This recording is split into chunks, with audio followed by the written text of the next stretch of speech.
Hey guys, welcome and ting and ting and ting. We go into Ireland, and this one is going to be a cool one because this one is called The Dark Mysteries of Ireland's Haunted Ruins. Historic hauntings, that is. Yes, that's what I'm saying. Thing. So I'm excited to see what this is about. Some hauntings and ting, and yeah. Let's go ahead and YouTube and subscribe and see what kind of hauntings Ireland have to offer for us. Historical, that is. Let's go. This channel is part of the History Hit Network.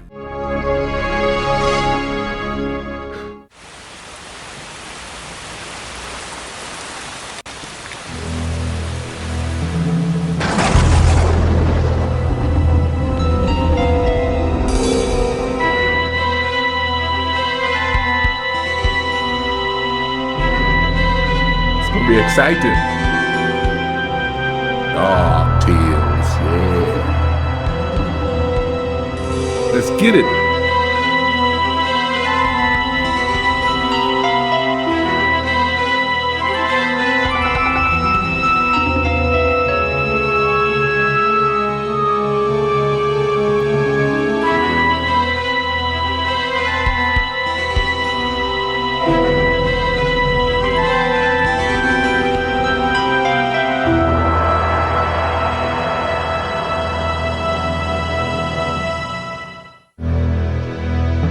Immersed in Ireland's timeless beauty is a dark history of magic, ritual and primeval worship. Elemental forces from this ancient past come back as apparitions to wander amongst the living. And many of these restless souls are trapped in Ireland's castles. The spirits reach out from the beyond, lost phantoms that have become the castle ghosts of Ireland. Yeah, let's go.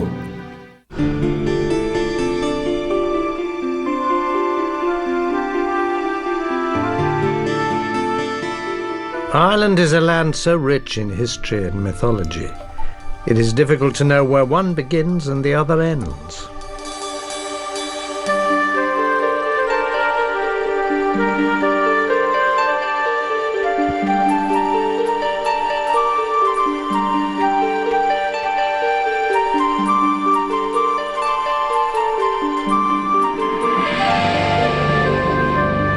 Among the sacred spots, burial mounds, and bewitched trees of Ireland, the spirit otherworld of the dead is as real as that of the living.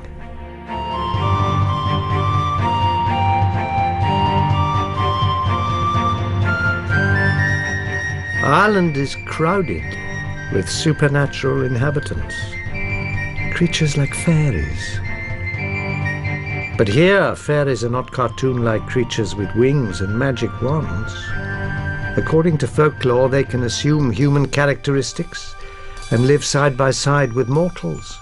If disturbed, fairies can be sinister and dangerous, exacting vicious revenge on humans. It is very bad luck to build on ground belonging to the fairies.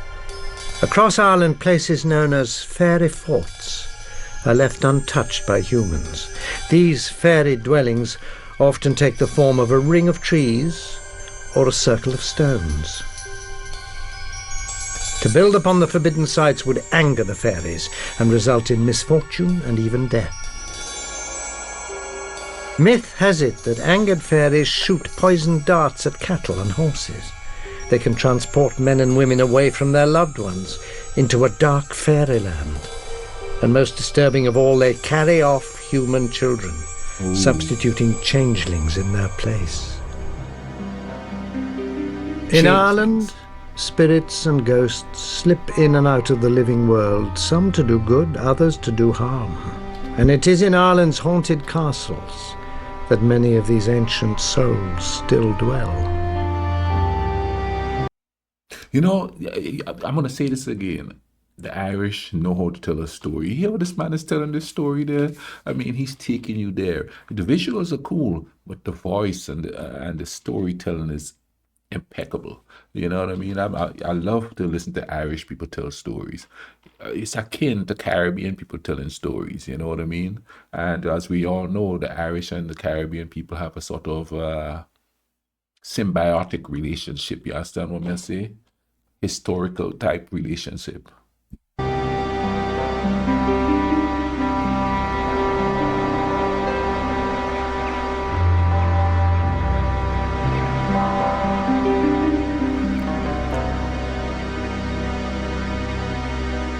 In County Carlow on Ireland's east coast, in the village of Clonegall, stands Huntington Castle. Huntington. I live in Huntington, West Virginia.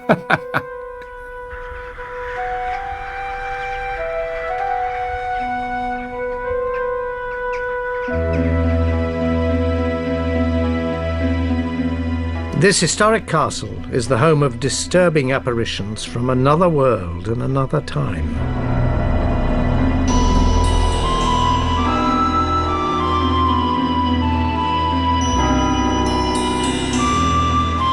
The castle was originally built in the 14th century as the stronghold of the Kavanaghs, an old Irish clan. Since that time, there have been many changes of ownership, and the castle has been rebuilt and added to by each successive owner.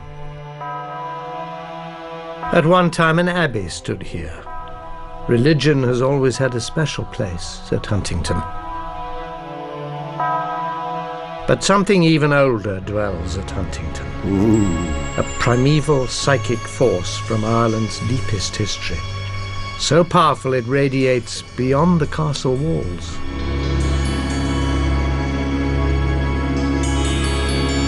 In this field, a man who knows Huntington well has been a witness to unusual sightings. He says that he's repeatedly seen a group of men and women in the field in long clothes, that they've been moving away across the field and that they've suddenly vanished.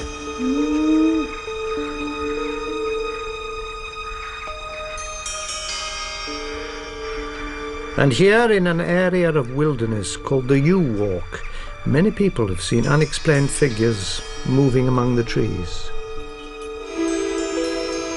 Hunting. Now, what would you do if you saw a ghost? Now, this where I am here is kind of old. You know, every once in a while I hear a creak.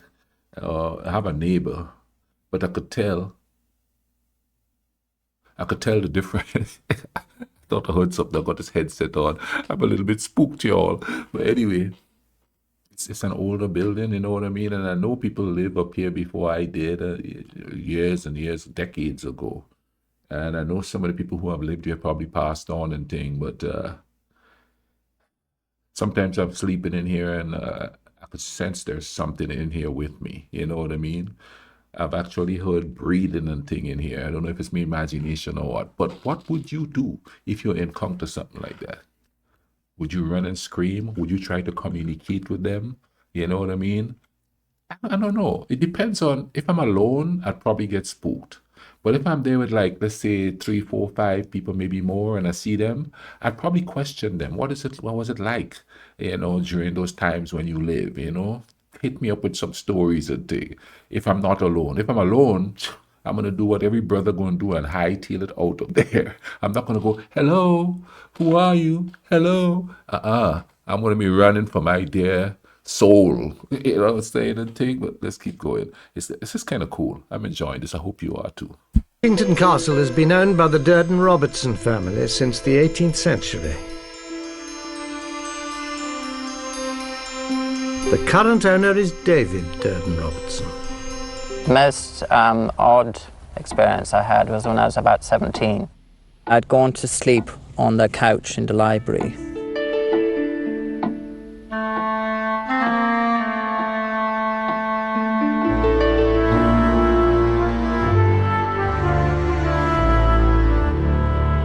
When I woke up, the room was quite bright and the whole couch was almost sort of spinning around. I became aware at that stage that there were 2 faces peering down at me. Bumbleclad! His body was lifted up until he was actually floating above the couch. Well, a most extraordinary experience. They hadn't touched me, but they just looked down at me. It was as if I was in their power. Okay, I wouldn't be living in that place to begin with, and falling asleep on the couch. And number two, once you get to the point where they're levitating you, you ain't got no control over a bloody thing. That's it. They could do what they want to you and thing. You know what I mean? But why is ghosts so scary? You have scary tales about ghosts, and it's usually most of the ghost stories you hear is stories of people doing evil stuff to people. Every once in a while you hear a good ghost story and thing, but you always hear about ghosts doing diabolical things to people and stuff like that. You know what I mean? The native inhabitants of Ireland were the Celts, and 1,500 years ago, a special priestly class of learned men lived among them. The Jews. These people professed to have magic powers and a secret knowledge of the world. They were the Druids.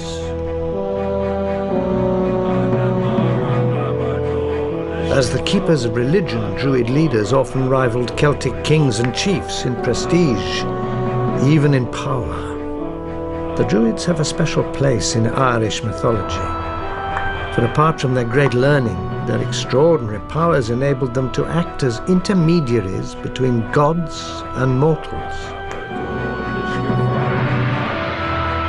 They were believed to be able, at a stroke, to create a mist, start fires at will, or bring down showers of blood. Whoa! The Druids were held in awe for their wisdom, but they were also feared. Animals were regularly used in sacrifices, but to commune with the gods, Druids needed the most valuable and potent blood offering of all: human sacrifice. You see, I heard that's a myth that they used to sacrifice people. And anytime they say like a certain philosophical or spiritual belief, sacrifice people, I question it, because then it would be beneficial for the people in power to demonize somebody else's religion so that they could control the people, because they know that religion could bring the people together. It's kind of like what they did to voodoo, because voodoo in West Africa, they had the same thing as the Greek gods. They had, the god of the sea, the god of the air, the goddess of this and that. But once they get them into the slave trade, they kind of demonize it. And even today, if I mention voodoo to African Americans here, black people who are born in this country, they go, "Oh no, you know what I mean? We don't want to hear nothing about that." And then they fall back to the Christian beliefs. You understand what I'm saying? Because that's what they was demonized. You know what I mean? And a perfect example of that is Haiti. Haiti still practice a lot of voodoo. And I think that's one reason why they have all the issues they're having, because it's easy to demonize them. In 1804, I do believe, when they had the first slave uprising, they prayed to one of the voodoo gods to give them the strength, because he was the voodoo god of war and protection and stuff like that. You know what I mean? So it's just old religions, you know what I mean? And they're talking about they sacrifice humans. I can't vouch that it's true or not. But what I do know is it's easy to demonize the people's religion that you want to control. The Druids picked fine young men and women who were ritually sacrificed as mates for the gods. There were many methods of sacrifice. The chosen victims were burned in huge wicker structures, impaled on stakes, drowned, or buried alive. Because of their reverence for the natural world, a favorite form of sacrifice was to slit the victims' throats and let their blood flow into the earth.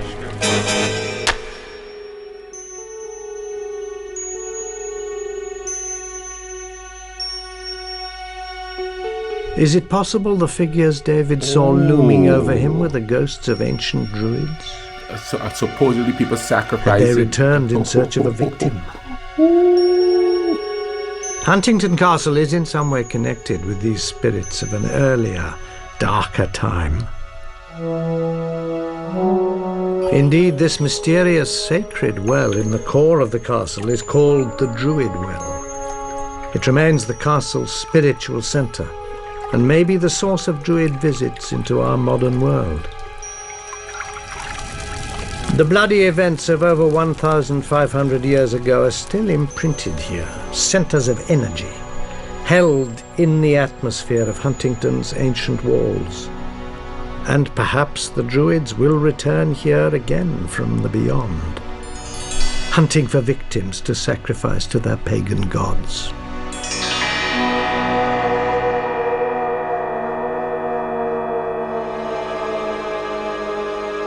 Wow.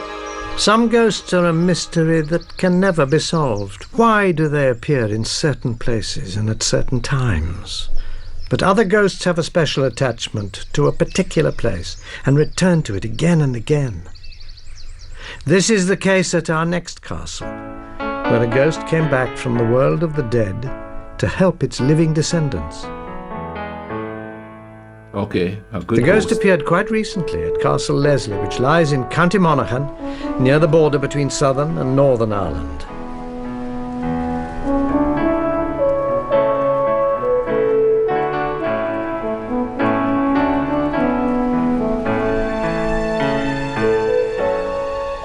The castle has been the home of the Leslie family for over 300 years.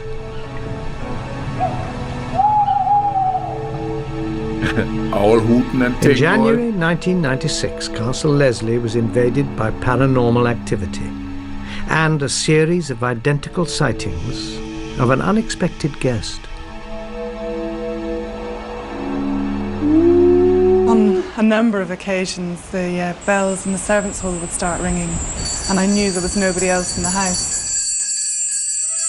Another time I was in the hall behind the kitchen, and I was looking for something in the deep freeze, and I saw a grey figure walk past behind me.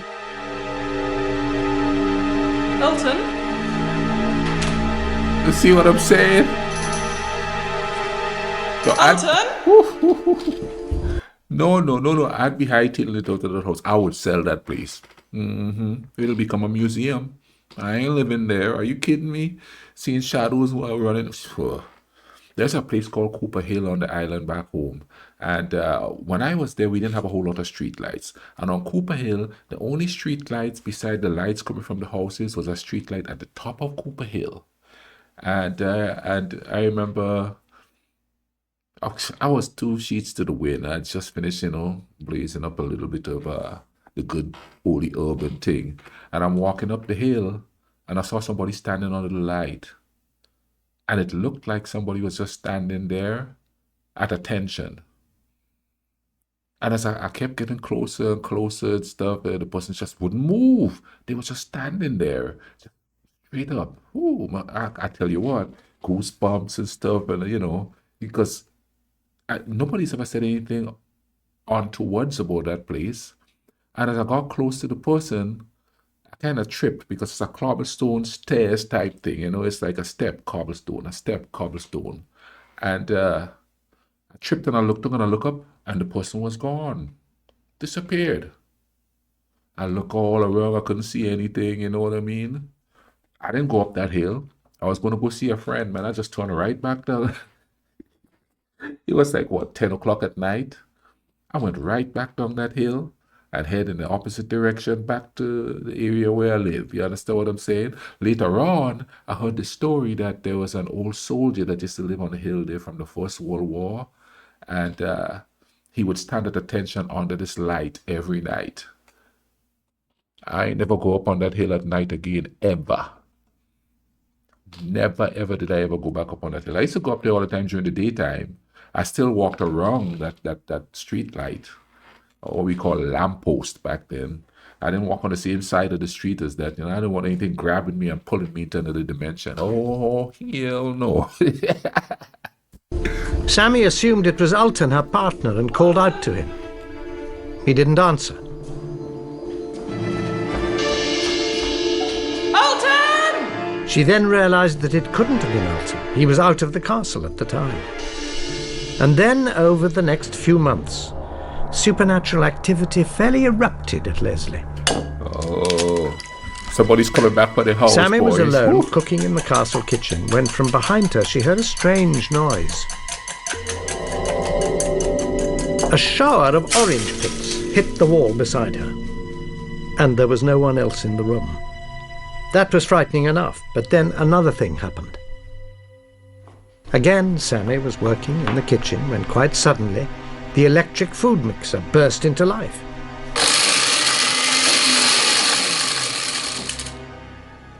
And it wasn't even plugged in. What? What? No.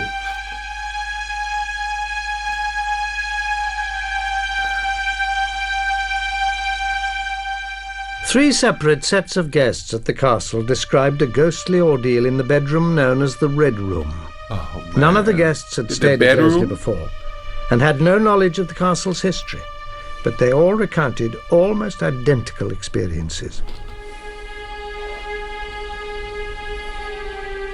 The first guest couple reported being woken in the middle of the night by a light in the room they described as soft daylight.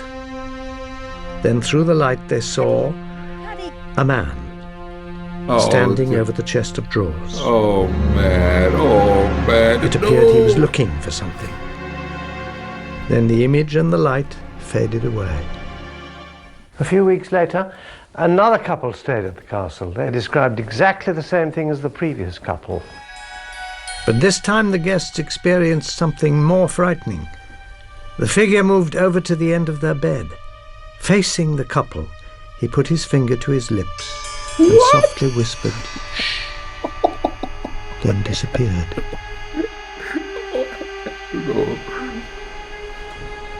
Just a few weeks after the second sighting, a man in the pale light returned to Castle Leslie for a third time. Once again, two guests staying in the red bedroom were woken by the strange light. Terrified, they saw the figure in the corner of the room by the chest. But this time the man walked to the bed, held up a scroll of papers, and smiled. Transfixed by the apparition, the couple saw that across his forehead was a bloody wound.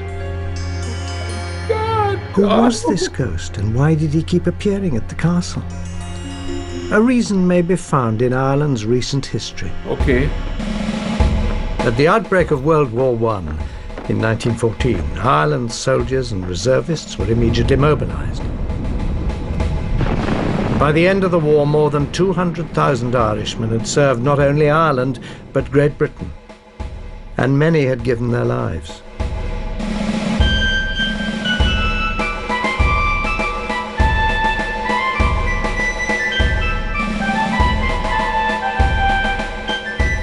In 1914, Sammy's great-uncle, Norman Leslie, was in his mid-20s. Like so many men at the time, he volunteered to fight in the Great War. Norman was the son of Lady Leonie Leslie. Leonie and Norman were devoted to each other, so it was with great reluctance but a sense of duty that she saw her son leave the castle to fight with the Rifle Brigade in France.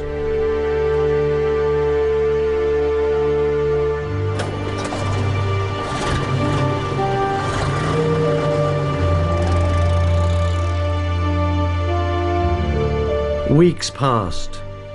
The exact whereabouts of his regiment was secret, but Leonie wrote her son many letters, sending him news of home and looking forward to his safe return.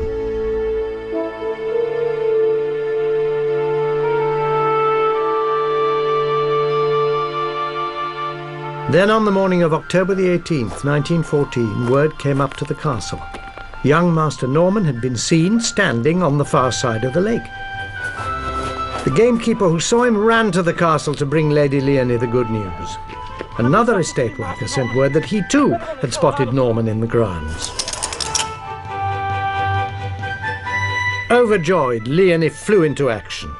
Norman's room was hurriedly prepared, and the servants made the castle ready to welcome the soldier home.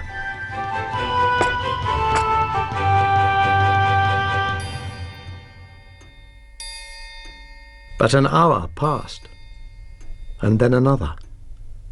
And still Norman did not come. He never came.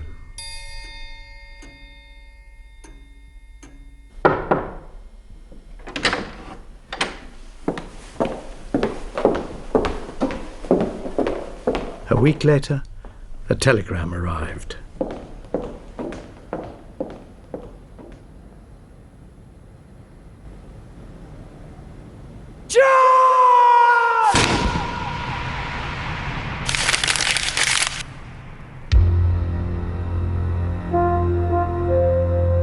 Norman had been killed in action at Armentières, France.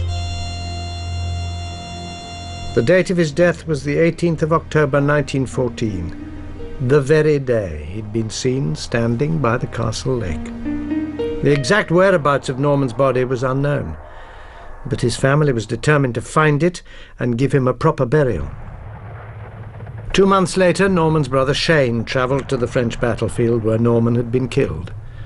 Shane was guided to the spot near a railway embankment where a fellow soldier had written that Norman's body had been left, buried in a shallow grave, wrapped in sacking. Shane looked down on the body of what he thought was his brother. To make sure that it was Norman, he put his hand inside the gaping jaw and felt for the broken tooth that would identify the young soldier. Wow. Wow, that's crazy. The remains were indeed Norman's.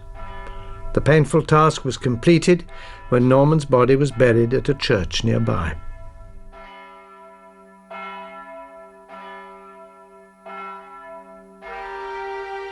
The appearance of Norman by the lake is a form of apparition seen at times of crisis such as war, when thousands can die in a single day.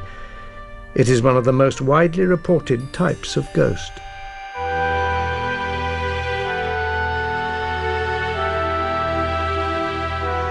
It is as if at the very moment of crisis or death, while the spirit is not yet released from earthly bonds, a telepathic connection creates a spontaneous image of the individual.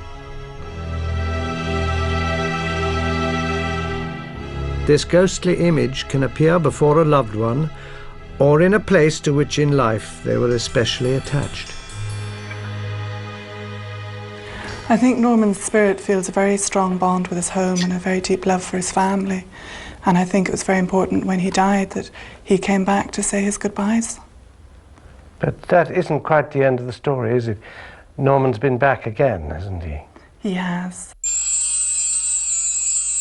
Sammy believes it was Norman in the servants' hall trying to attract her attention with the bells. And in the kitchen, throwing the orange pits and starting the appliance.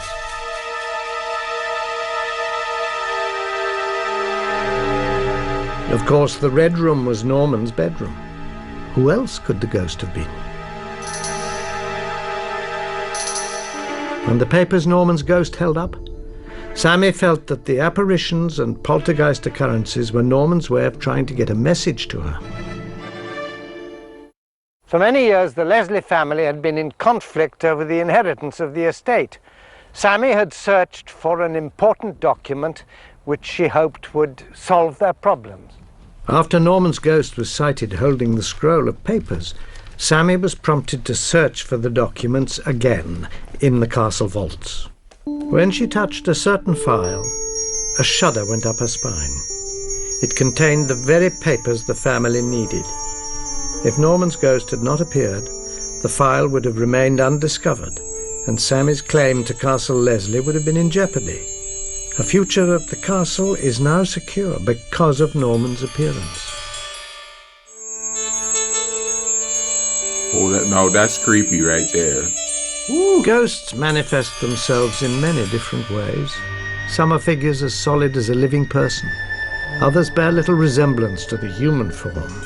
Poltergeist hauntings, such as those at Castle Leslie, can be the most disturbing ghost experience. Oh yeah. Inanimate objects suddenly erupt in violent motion to disrupt the peaceful routine of the living.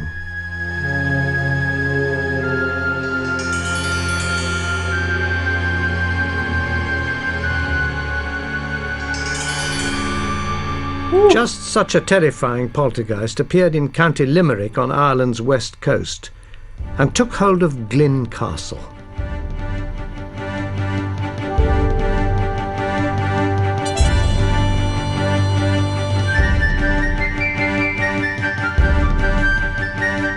Situated on the banks of the River Shannon, Glen Castle dates from the 14th century and is home to the Knight of Glyn. The present castle is a Georgian Gothic fantasy built by the 24th Knight in 1789. Today, the castle remains in the Fitzgerald family and is a delightful home. A delightful home with a ghost.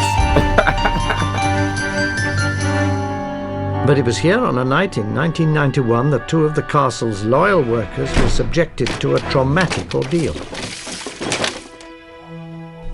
Things started off normally. The knight had had a guest for dinner, and May and Nancy cleared away as usual. It was close to midnight by the time they went up to bed. May went straight to sleep, and Nancy read for a while before turning off the light. I was only just settled down about 12 o'clock when I heard this noise on the stairs, as if somebody was coming up, labouring in terrible trouble, like as if they... That is the worst kind of ghost, man. The type of where you hear footsteps and nobody's there. I used to live in a house in the city back home, St. George's. It was a really old house, and it overlooked the harbour, the natural harbour. And it was so old, it had iron chandeliers, you know. And you could tell back in the day it was with the candles, but they fixed it up and it was electricity. We would always get shocked every time we tried to put a bulb in that damn thing. But anyway, that place was scary at night. That city is an old city. A lot of 16th century forts and stuff there. I mean, hey, when I moved to the tourist area on the southern tip of the island, that more modern area, there used to be a lighthouse there that was really scary, but they tore it down to put the airport. But that old house, boy, ooh, Lord, that old house was kind of scary. There was an old lady living across the way, Miss Donovan. She used to scare me all the time because, you know, she'd just be like, pitter-pattering around a house and stuff where you could just see a shadow go across a house, you know what I mean? In the window at night and the light and stuff like that. And she had this face with all the wrinkles and stuff on it. But that house, I used to hear stuff in that house all the time, like the door closing, or, you know, sometimes the chandelier would just start rocking back and forth, you know. When I'm sleeping, it would wake me up. I would hear creak, creak. And there's no wind, so why is the chandelier moving like that? You understand what I'm saying? Yeah. Oh, yeah. Ooh. They were trying to do the stairs and not able. Nancy called out to another employee of the castle, Una, who slept in the next bedroom. Wake up, Una. Wake up. Una called back that she was in bed and had also heard the banging.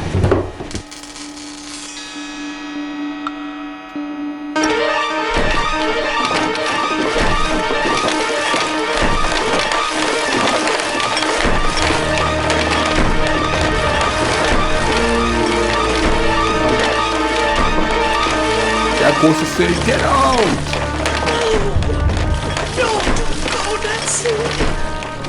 Nancy finally crossed the landing in the dark and put her hand to the light switch. As soon as she pressed it, everything went quiet. I'd be locking that door. I'm not going out there. What you looking for?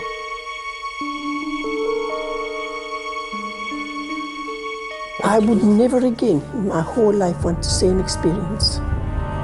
It was terrible. Did you stay walking there, Nancy? It was desperate.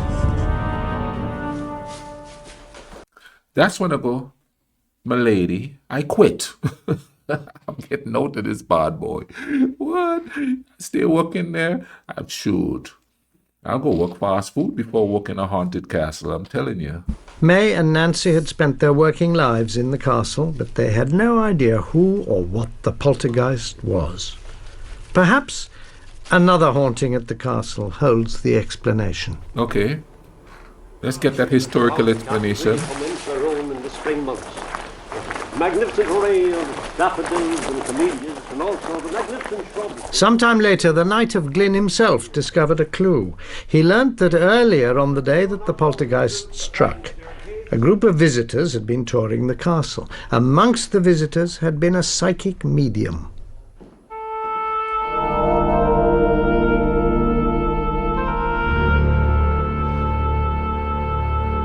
Although the medium entered the castle purely as a visitor, could her presence have unwittingly unlocked the violent energy of this most unhappy ghost?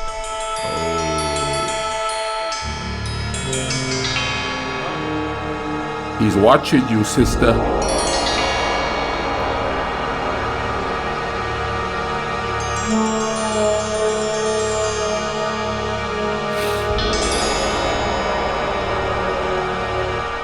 Oh yeah. My man is She lay checking down on out. the bed. The answer to Glen Castle's poltergeist activity may lie in a ghostly experience the knight had as a child. Book to your room.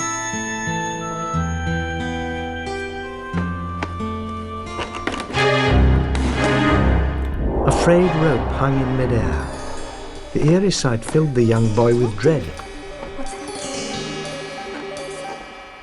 There's nothing there. It's God. Oh my goodness. But when he returned to the hall to show the mysterious rope to his mother, it had disappeared.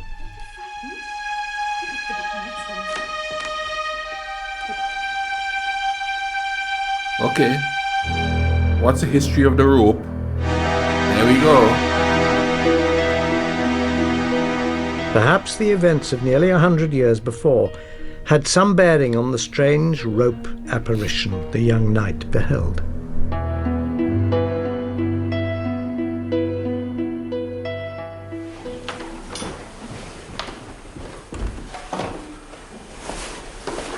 In 1867, the castle was undergoing decoration.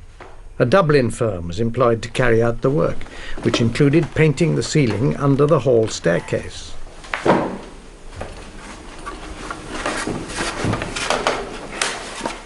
The builders used planks of wood and heavy rope to form a scaffold.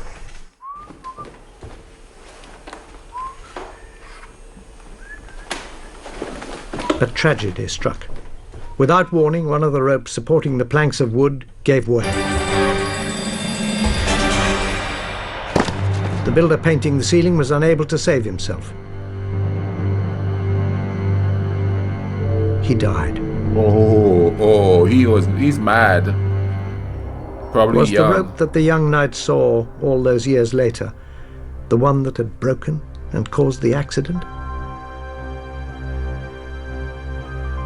Perhaps the trauma of that long-ago event was still locked into the castle's atmosphere, and it took the sensitivity of a young boy momentarily to connect with the anguish of the long-forgotten tragedy. It was a long time ago, but I can picture that rope hanging there really as if it was yesterday. Could the haunting that May and Nancy experienced so recently also be connected with that tragic event?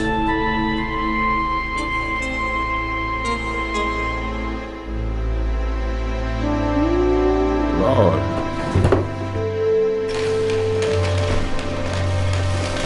Ghosts of inanimate objects like Glyn's rope are not unique. The strength and intensity of the image may in part be due to the degree of psychic receptiveness of the person present, who seems momentarily to release the ghostly energy.